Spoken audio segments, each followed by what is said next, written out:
All right, we're going to continue on. So today's lesson is about proving a quadrilateral is a parallelogram. And when I say proof, I don't want you to freak out and think, oh, he's going to have us do those two-column proofs or write paragraphs or no. Proving in this instance is such that is the information enough to say that this is a parallelogram, okay? And that's the idea of what we're doing today. So yesterday we said the figure was a parallelogram, and so this thing happened. Now we're doing it in a reverse fashion. So now we're saying that something has happened to this plain old quadrilateral, and then is that enough to prove that we have a parallelogram? Okay, it's sort of the reverse of what we talked about yesterday. Okay, so essentially we're going to be looking at these markings and seeing if that's enough to prove it. Okay, and so I kind of started it off for you. I said if the opposite sides of a quadrilateral are congruent. So the thing I want to highlight here is the important part. So that would be the opposite sides and then the congruent part. So if we see opposite sides are congruent, that is enough to prove it's a parallelogram. So then we say that the quadrilateral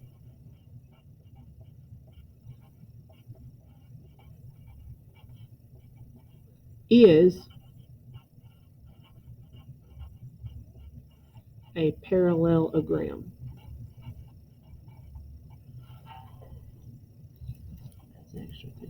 Okay.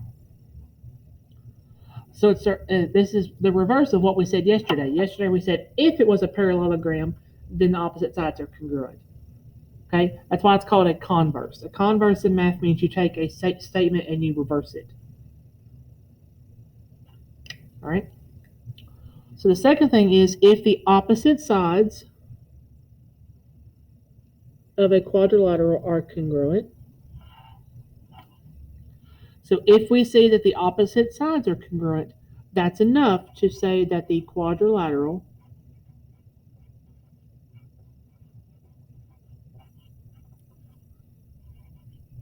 is a parallelogram.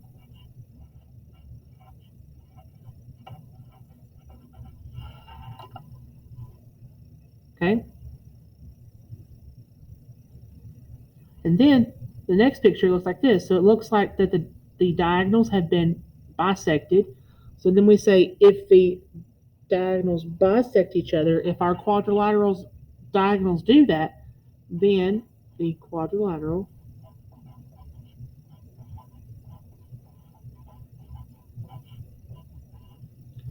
is a parallelogram.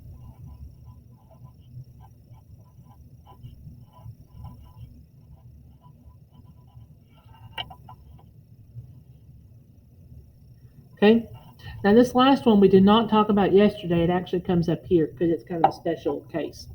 So notice on this one that it's just one pair of sides, opposite sides, and that they're marked with an arrow and a tick. So that is saying that if one pair of sides is parallel and congruent, okay, so if one pair of opposite sides is both parallel and congruent, it has to be both, then the quadrilateral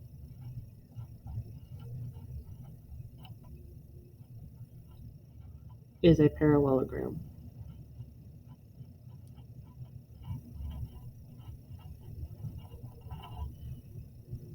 All right.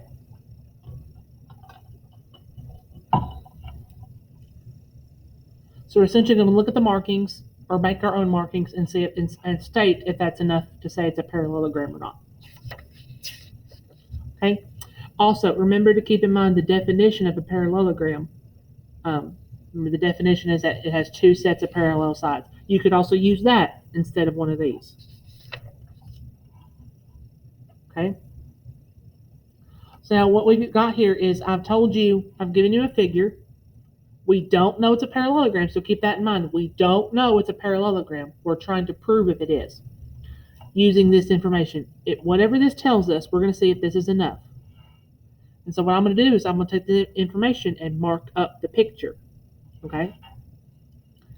So angle SPX. SP, so we do that. SPX, that goes right here.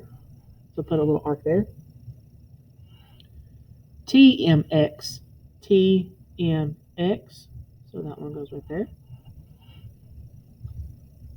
Okay, now this one is a new angle pair, so I'm going to start using two little arches now. TPX, TPX. So this one gets 2. SMX, SMX. So this one's going to get 2. All right. So look at how I marked it up. If you're following along, yours should be marked up like mine. Now, is that enough to say it's a parallelogram? So first thing I would do is go back to the front page. So look back here. Does it match any one of our pictures, what we have here? Well, not really. So then we have to think, can we use the definition? Remember, the definition of a parallelogram is that the sides have to be parallel. And in this particular instance, the answer actually is yes. This is enough. So here's why. For these, I want you to put yes or no and then tell me why.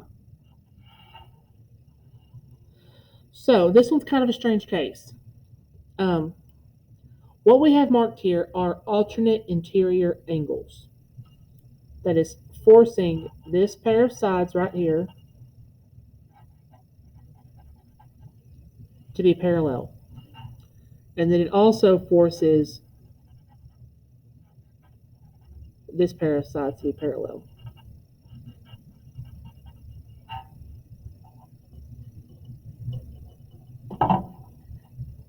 Okay. Those alternate interior angles, it forces them to be parallel.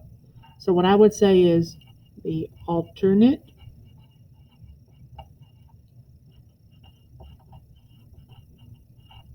interior angles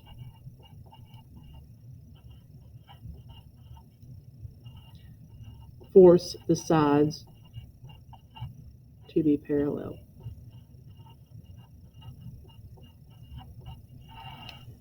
Okay?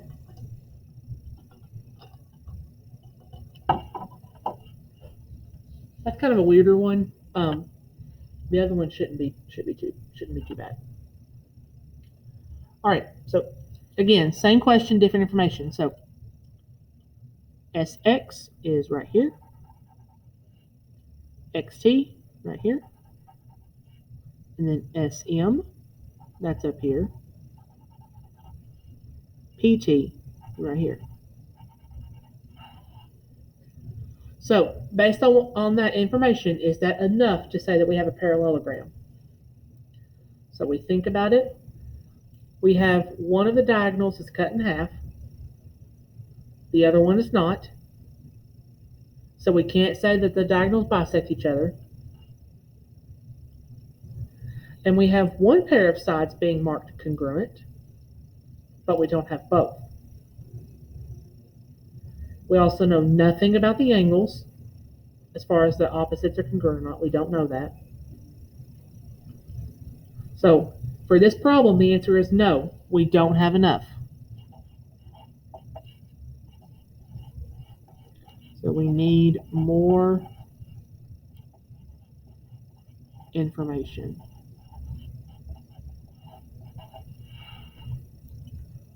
For example, if we knew that PX was congruent to MX, if we knew this, then that would be enough because that would be the diagonals.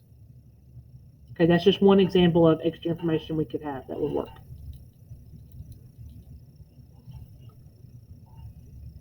Okay, last one for this section. So I'm going to mark it up. SP, congruent, that you can't hardly say that. That's the congruent symbol. So congruent to MT. and then SP is parallel to MT. So then we have to put the arrows. So is that enough? So we have one pair of sides that is marked parallel and congruent. And that was one of the theorems that was on the front. So yes, this is enough. So we say yes.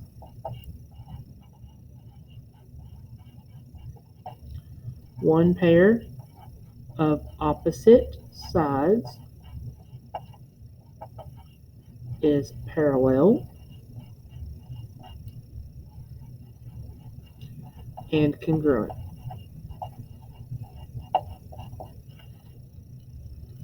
Okay, so the whole big idea for these problems that look like this is you have to determine if what you mark up is enough to say that yes, we have a parallelogram. And if it is, you put yes and you tell me why. If it's not, you put no and tell me why. All right. So now we're going to look at these kind of problems, which are very similar to what we did yesterday as far as the actual work, but the thought process behind them is different. So this is what the difference is. So yesterday we said that, hey, these figures are parallelograms, and so, for example, these are opposite sides, and we know that they're congruent, so we would set them equal to each other. We did that because we knew it's a parallelogram, and we found x. Today, however, your thought process is, what would x need to be to force those sides to be congruent? If that makes any sense. Okay, because we don't know this is a parallelogram. Because it says, find the value of x for which JKLM must be a parallelogram. If we want this to be a parallelogram, then these two things have to be equal to each other. That's the difference. The actual work is the same because we want those to be equal, so we're just going to set them equal to each other.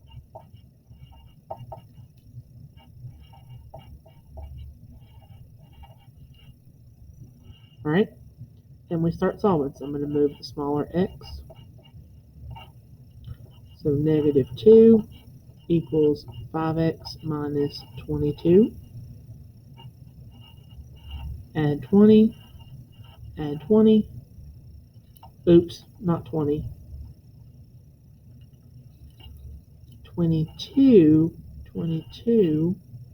So then 20 equals 5x. Divide by 5. And so x will be 4.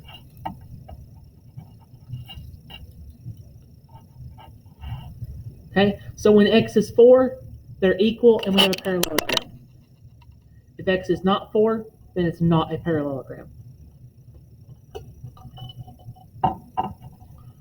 Okay?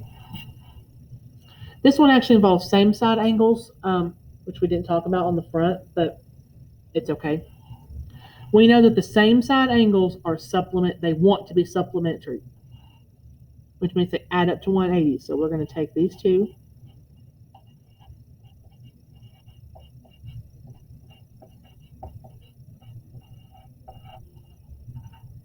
add them up equal to 180. 3x plus 9x gives us 12x. 5 minus 17 is minus 12 equals 180. Now we add the 12.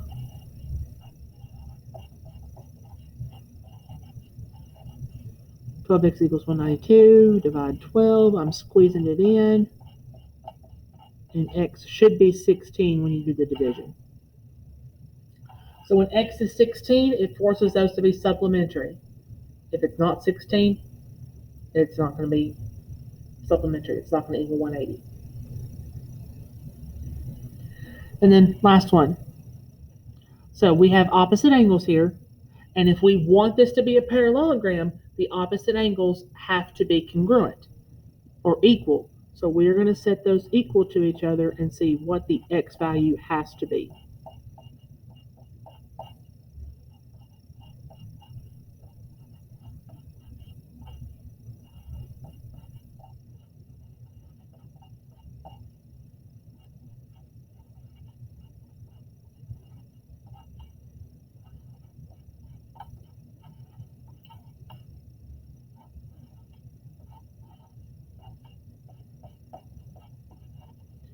So x is 13. So again, when x is 13, it is a parallelogram. If x is not 13, it is not a parallelogram. Okay, so that's it for the notes.